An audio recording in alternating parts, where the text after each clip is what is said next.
Drinking life from a fire hose, it seems sometimes. Sound familiar? This is life in the ASAP lane. If you're feeling anxious, stressed, addicted, pressured, you are not alone. In fact, there's a global epidemic of stress and anxiety. Many aren't able to cope without the use of pills, alcohol, food, even retail therapy, shopping.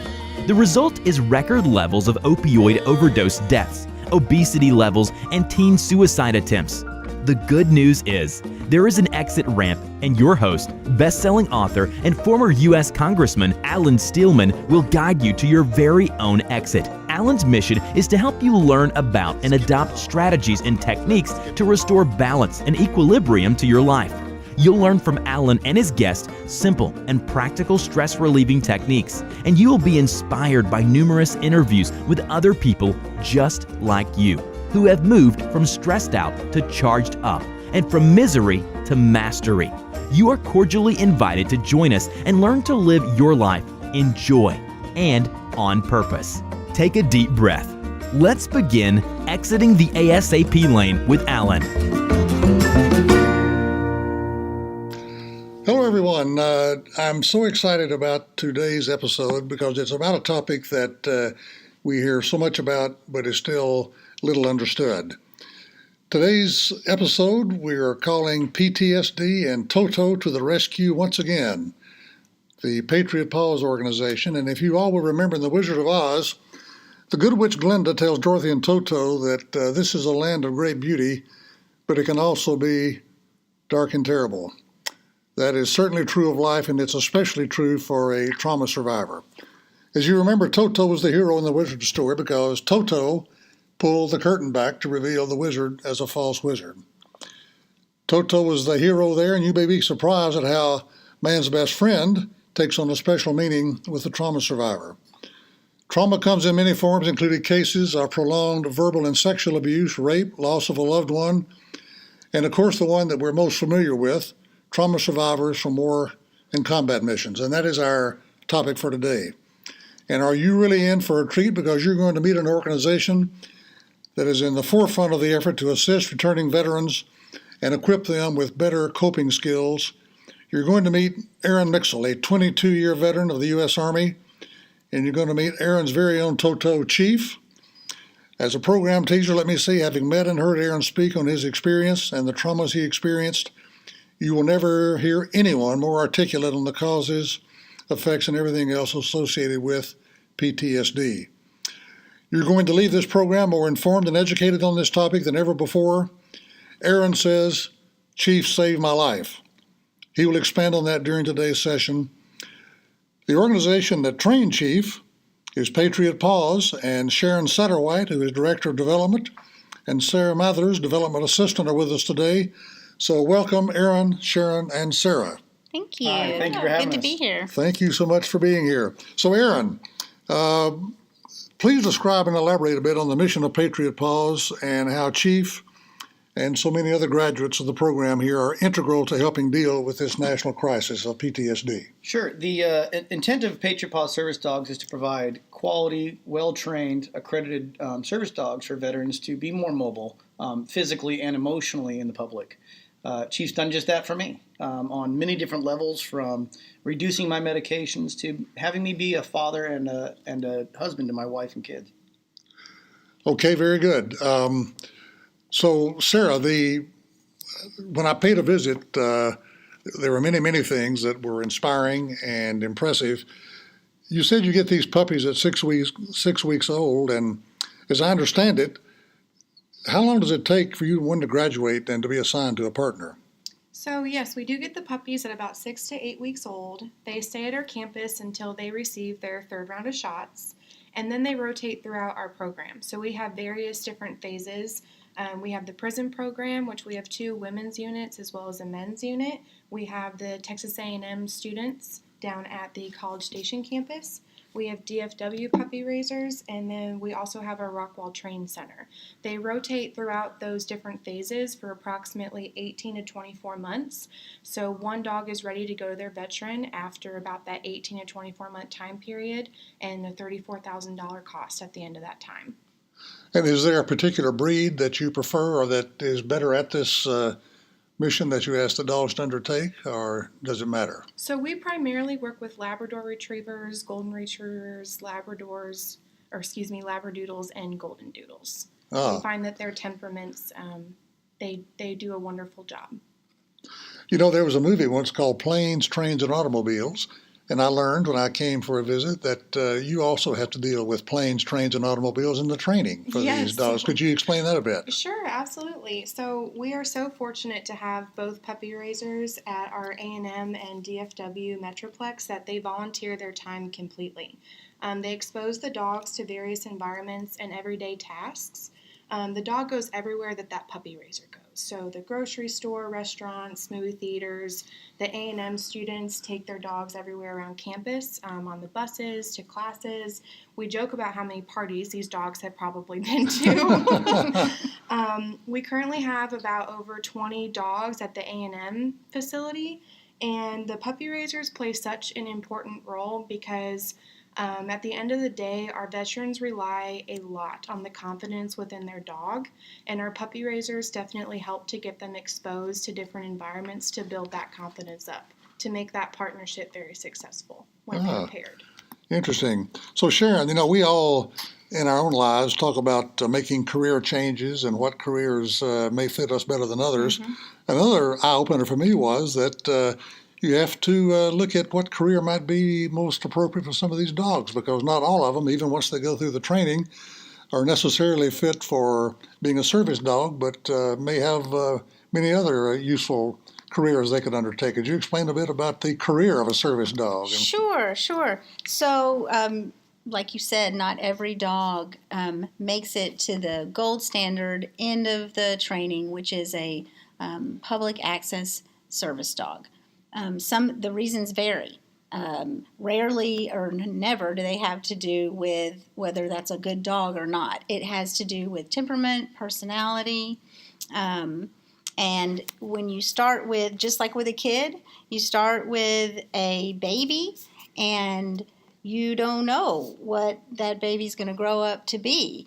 You can give that baby all the training you want to. If you want that baby to be a medical doctor, you can train that baby through the teenage years and you're going to be a medical doctor. But that baby, when that baby grows up and gets his or her own mind, that baby might say, I'm not going to be a doctor. I'm not going to do that. I'm going to be a teacher. But so what happens, and a real good example is we had a wonderful dog in our program, a golden retriever, and he was so smart and very successful in his training with us. Somewhere along the line, the trainers began to notice that Roper, that was his name, was very focused on children. And so, which is not a bad thing, but when a dog breaks from their training, which is what Roper would do, if there were children around, Roper could not pay attention to the trainer or whoever had his leash. Roper wanted to go to those children, and he would break his training or whatever he was supposed to be concentrating on to go to those children and greet those children and be with those children. Our trainers worked really hard to train that tendency out of him, but he was not going to have that. It became apparent that Roper was meant to work with children. So for that reason, Roper was not ever going to be a service dog that could help a disabled veteran, because we could foresee that Roper was not going to be able to even pay attention to his veteran if there were children around. So we placed Roper with the Dallas County District Attorney's Office, and he worked for several years in the Crimes Against Children Department and worked with those kids that had to come in and tell hard stories, talk about things that none of us maybe have ever had to talk about, or no kid should have to talk about. And Roper being there, bonding with that kid, being next to that kid, that child just being able to pet Roper. It even got to the point where they would not allow Roper in if it was a jury trial, but when it was just the judge and a child had to be on record with their testimony, they would allow Roper to be in the witness stand with that child. And so even though we started out with Roper when he was a baby and we wanted him to be a service dog for a disabled veteran, it was clear that his personality and temperament was meant to help someone else. So we always try to find a different career for Very dogs. good. So there, to our listeners who did not know that dogs had career paths just like we do, there's an aha moment for us. So thank you. Another thing that all of us participating in this interview have been teenagers, and we all know what goes with that. And I've just recently done another podcast episode on the topic of dealing with teen anxiety in the social media age. I did not know that dogs had teenage years and all the attendant behavioral issues that go with that. I learned that when I came out to see you all. Could you elaborate on that one just a bit? Sure. Yes, they very much do. That's one of the things that our training staff is so good at, is being able to spot particular behaviors that can be attributed to, hey, this dog is just going through a phase, and here's what we need to do to help that particular dog, get over the hump or get through that phase of behavior. And so that can range from anything like just testing you, knowing that, hey, I'm not supposed to be doing this right now, but I'm going to go ahead and test you and see if I can get away with it. Why does that sound so familiar? Yes. I know, right? I never Yes. did that. Oh. But so that's one of the things. I just am always amazed at our training staff, the professionalism and the knowledge that they have to be able to differentiate between something like Roper's personality that wasn't going to change, and then a teenage tendency like a frustration behavior or a pushing the limits behavior. But it is very interesting to see them go through those different phases. Wow, another aha moment. Yeah. Okay, back to Aaron for a moment. And by way of further introduction, Aaron served 18 deployments over his 22 years in the U.S. Army, which included the Gulf War in the early 90s, plus Iraq and Afghanistan and other deployments. I should add, in addition to his military career, Aaron earned, after his military career, a bachelor's degree in philosophy and an MBA. Just another bit on his overseas deployments. He suffered multiple injuries during this and other combat-related incidents, including a traumatic brain injury and post-traumatic stress disorder, PTSD. And as Aaron has already elaborated a bit, and will even more, thanks in large part to Chief's presence in his life, Aaron's mobility and stability is much improved, as is his PTSD.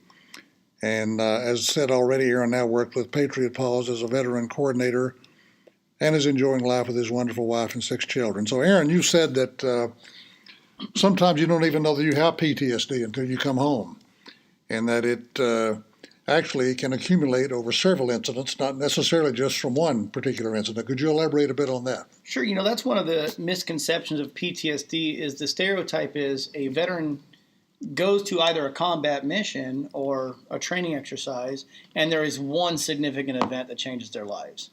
But what we're finding now is that the very nature of being institutionalized in the military and being over smaller events that their body's not normally, we see things and do things that isn't natural in our childhood to see. And so the accumulation of the different lifestyle create some of that PTSD. And while you're in that lifestyle, that's just the nature of being in that business. It's the normal. So it isn't until you come home and you notice that you're not doing the same things that your peer groups are doing outside the military that you realize I may have a problem. And it's usually people around you that notice that first. So it's an accumulation of the lifestyle.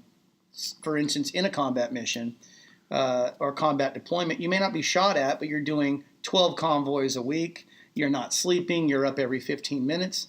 That very exposure is creating this. Interesting. There's been a lot written about, quote, the greatest generation, those who fought in World War II. And of course, the soldier then came, in many cases, from a life on the farm or a life from a small town, and long before social media and all the things that our millennial generation is accustomed to today. And I've learned in talking to you and others that PTSD can come from an incident, of course, a traumatic incident. It can accumulate over time. It can also come from isolation. and being away from all the personal digital assistants and social media and all the thing that the millennial generation has grown up with. So particularly talk about the combat isolation one and how going from a life where you're accustomed to having total access to anything you want to find with a simple push of a button on your phone, to being in some isolated place in a distant part of the world and having no contact with relatives or even your fellow combatants. Sure. Robert Donnellan was a Special Forces guy in 1965 in Vietnam that wrote a story about combat isolation, on how when you can't see the people next to you, it does something to you psychologically. That's been elaborated on.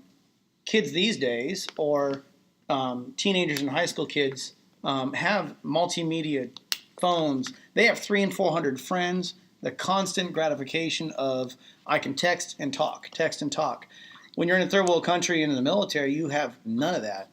And you come from a peer group of hundreds of people and the ability to communicate to absolutely nothing, and that's where that combat isolation takes play. That in itself creates the feeling of loneliness and depression and isolation, and those are the symptoms of post-traumatic stress.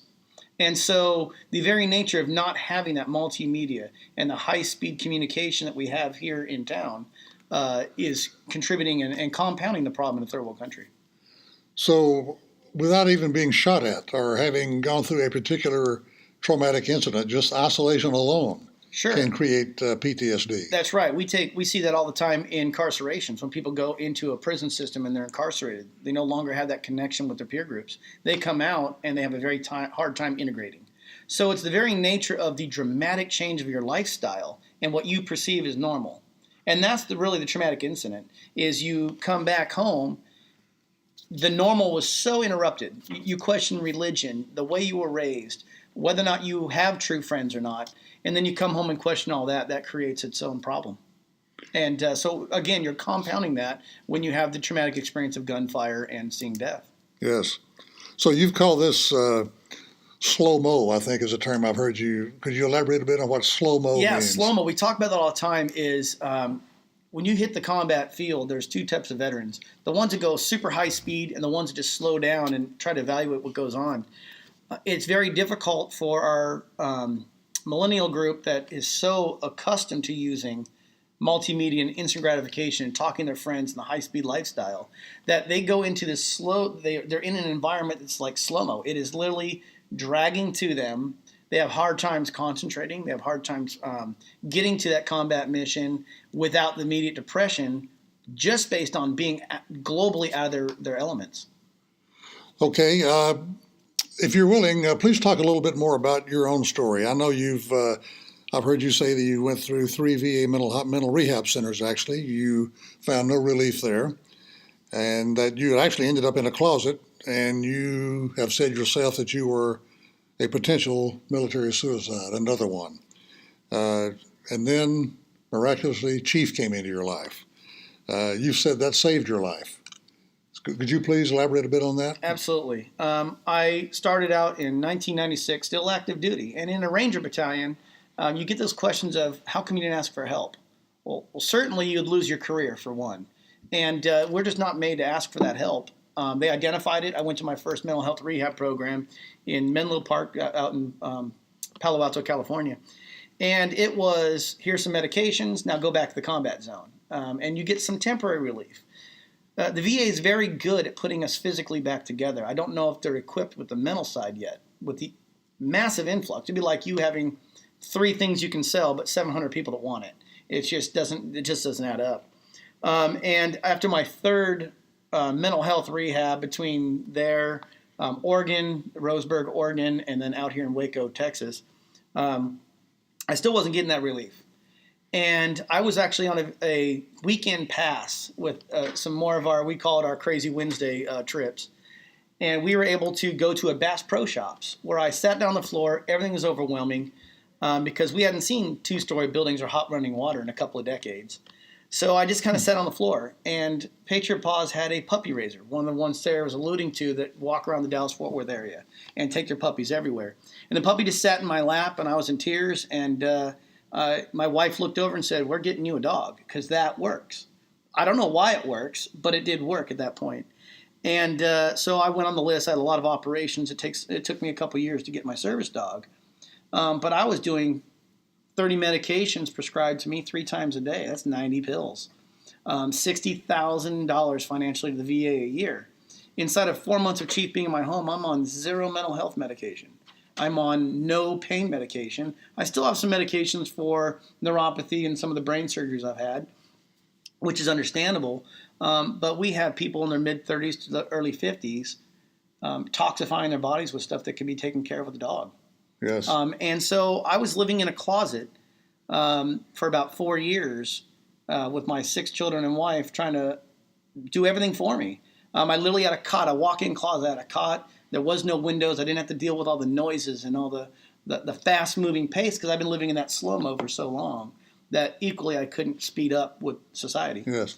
So anyways, I got involved with Patriot Paws service dogs, and within months, I'm out doing public speaking. I'm back being a dad at football games, which seems like it'd be easy until you're in Texas and football's an institution out here. So that many thousands of people is very tough for me to do.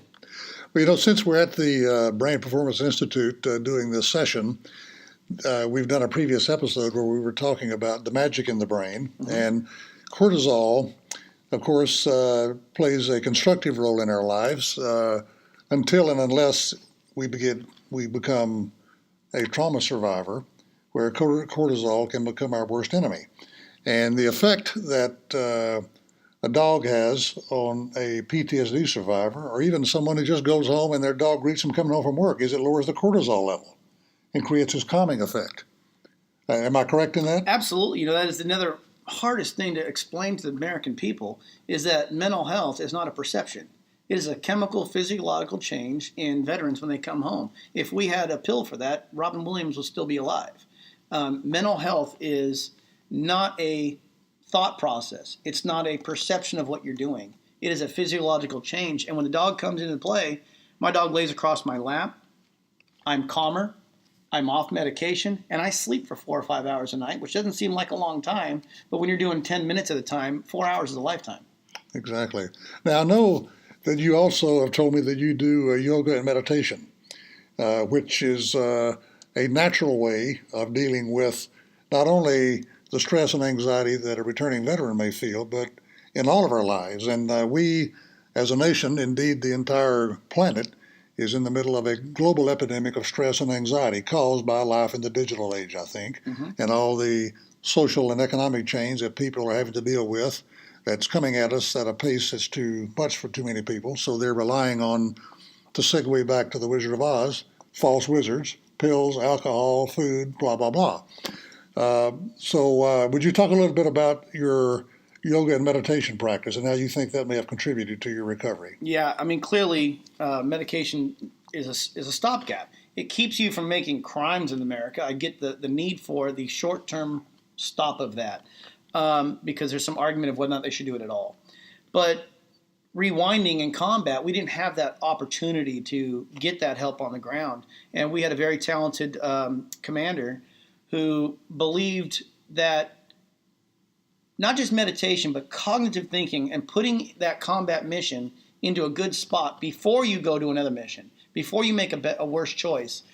We would sit down and we would meditate and we'd put things in a good position before we go on our next mission.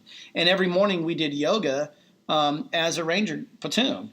It exercised your body. It hyper-oxygenates your body so you are able to think clearly and be more mobile. And so when the VA programs and all the medicated mental health programs were failing, I said, I know what worked in high-stress situations, and that was yoga, meditation, and a more holistic view. And so I just continued that after my third and just did it on my own with a peer counseling group and some other buddies, and it seems to be successful. We were talking about the medications. Just in our organization alone, and that's a few hundred people, we have a 78% reduction or complete elimination of medication based on getting a dog. That's intriguing. It's not enough to make a document or make a report on, but it follows that if it works in my microcosm of the world, it's likely to work someplace else. Right. And so I just thought that every person I can touch to get them as more holistic they can off those medications, positive reinforcements for what you do, they'll be more successful. So, Chief, meditation and yoga. That's it. Made you a new man. And chief is the key, but yeah. Well, you and I know that men have a stereotype of yoga and meditation as not being macho enough, or they may feel that I can't do what the women can do. They can put their leg up behind their head because they're more flexible. I'll be embarrassed if I go. Sure. So, a big part of the target population for this program and for everything that I'm personally doing is to focus on what I call the non-practitioner of mindfulness, being an umbrella term, as you know, for both yoga and meditation, as a way to deal with life in the anxious, stressed, addicted, and pressured lane that we're all living our lives in, and with a focus on men, on seniors who think they're too old, kids and teens who are too busy with both thumbs on social media and are getting stressed and anxious as a result of that, and African Americans and Hispanics. So, to men, a message they all need to hear, and you just articulated it well, is that if you take the four most macho professions, you've got the elite military units, the Rangers, the SEALs, the Green Berets, and all of them who have realized the importance of calming the mind before going into battle and being able to think clearly and not let the brain get hijacked by the amygdala, which happens to all of us at various times. Professional sports teams, Tom Brady, Russell Wilson, LeBron James, the Golden State Warriors, and I could go on, who have learned we've got to slow the game down. Being bigger, better, faster, stronger gets us on the playing field. It doesn't necessarily allow us to respond in a positive way in these high-stress situations. First responders, police, firemen. So to all the men who may be listening, believe me, just going to the gym and lifting weights and running may make you physically fit, but in this current situation, mind fitness is of equal, if not greater, importance.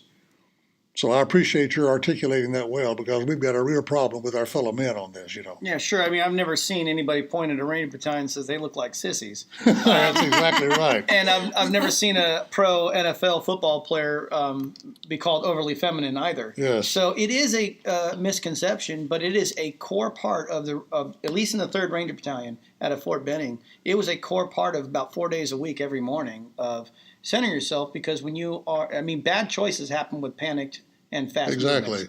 If you can take that beat and you can think clearer, you save lives. Yep. Some of the work that they're doing here at the Brain Institute is being done with the Dallas Police Department following the tragic events of last year. And some of them have said that you go on 3 911 calls and then you get a 4th one that day, and you're stressed out, and sometimes you overreact. And you may do something to someone that may not deserve to have something bad and we done call to it them. overly generalizing. When you go into a mission, you overly generalize that all people of this demographic group are bad because I'm here again, is a bad choice, because not all of that demographic group is wrong, and not all that bad demographic. So you go in with that baggage. You got to unload that baggage prior to your missions. And if we can get our police officers and our professional soldiers to unload baggage before they bring in bad choices, I think we'll be more successful. Exactly. Well, I told our listening audience when we started that you would never hear a more articulate voice on PTSD and the effects of it, and as well as the way to help deal with it, than Aaron. So thank you so much. You not only lived up to, but you exceeded my pre-program billing. And so I want to close and thank Sharon and Sarah, and particularly for enlightening all of us on the teenage years of man's best friend, as well as the career changes that some of them have to make. So this has been a remarkably informative as well as an inspiring session. And to our listeners, I particularly want you to go to your website, go to the website of Patriot Paws, and consider helping them in their mission. There are a number of ways that you can help. Sharon, could you please tell them how, if you could just for a moment elaborate a bit? Sure. PatriotPaws.org. Patriot Paws, all spelled out. Follow us on Instagram, Patriot Paws Service Dogs on Twitter, and like us on Facebook. Very good. Okay, Sarah, anything you wanted to say in closing? Thank you so much for having us. Okay, well, thank you for being here, and thanks to all of you for listening. Thank you very much.